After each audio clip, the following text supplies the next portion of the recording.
What is up, everybody? It's another glorious day to talk about being a cancer patient on the internet, because when you have stage 4 melanoma and you turn social media into therapy, well, these are the good days. And in order to keep this therapeutic relationship reciprocal, I think it's important that I talk about my case a little more, because ironically in the last couple of vlogs that I made, I talked about everything but the actual specifics of how treatment is going for me and how I'm doing, outside of side effects. I talked about being depressed, I talked about going through some side effects and pausing treatment, but I'm 3 months into taking BRAF inhibitors for stage 4 metastatic melanoma, and I think a lot of people are probably watching to see how that's going. I know that when I watch cancer content these days, which that's one of those sentences where I shake my head, I'm like, how am I here talking about my cancer content consumption? But anyway, when I'm watching these, the main portion is how are people doing on treatment? How can I relate it to my situation? And I'm assuming that's a lot of the same with the people who are watching right now. I'm sure it's fascinating to hear about how much I love pickup basketball and playing the piano and my friends and family, but the underlying thing that's connecting us is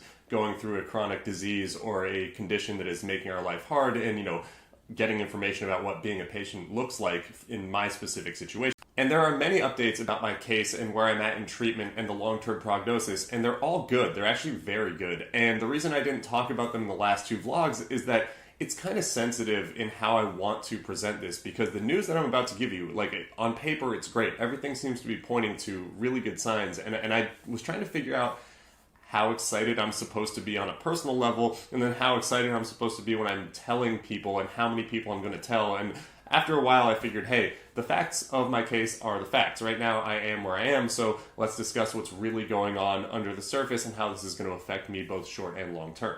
I'm going to lead with the heaviest of hitters, the best of news, because I don't think there's any point in creating an artificial cliffhanger in this video, and also I think it's important to get this out of the way for the context of other information. So I am 3 months into treatment. I'm doing BRAF and MECTOVI right now. That's these guys. I take right now 4 of these and 2 of these in the morning and then 2 of these at night. That has gone down from 6 and 3 respectively in the morning because we've adjusted my dosage as I recover from rhabdo, but that will go back to the normal dose. Anyway, I'm getting a little bit outside of the zone of news. The news is I did my first set of scans 3 months into treatment, and for the 3rd time in my life, I am radiologically cancer-free following treatment. I am NED on paper, which is fucking incredible.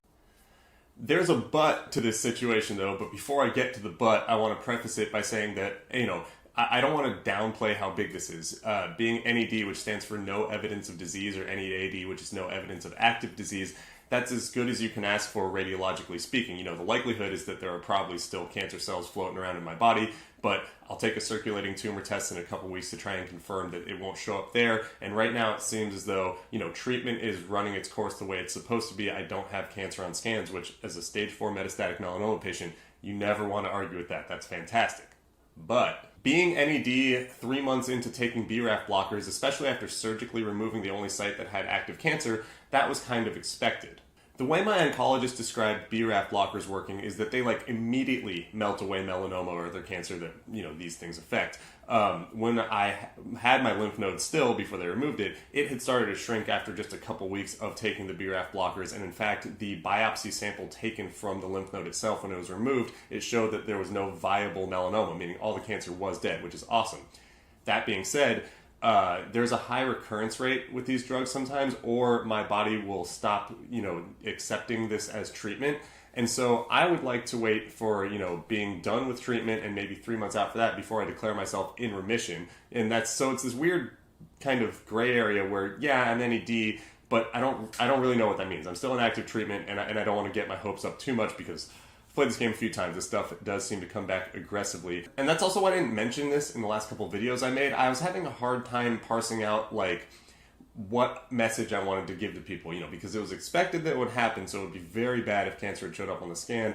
And also, the people whose emotional health is tied to my cancer status, they already know this, and so telling a public setting that I am cancer-free, while really that might be a misrepresentation of what happens down the line, that gets a little shaky. But ultimately, I thought about something that I say all the time on these vlogs, is that I want to give people the best representation of what it's like to go through my situation as a stage 4 melanoma patient. And if part of that is hearing that, yes, I am NED on these scans, and then, a year later it pops up again and I have to deal with that, well, I want people to know that's what will happen potentially if you take BRAF inhibitors, although my oncologist and every other specialist that I've talked to have told me that there's a really good chance that these work, which I know I've heard twice for other treatments, but I have to keep believing them. Oncologists seem to be very straightforward, and mine and the other ones I talk to are very optimistic. Okay, so now that we got the big status update out of the way, let's talk about how I got here, because I had been posting a little less frequently over the last couple of months, and that was the first few months of me doing those BRAF inhibitors,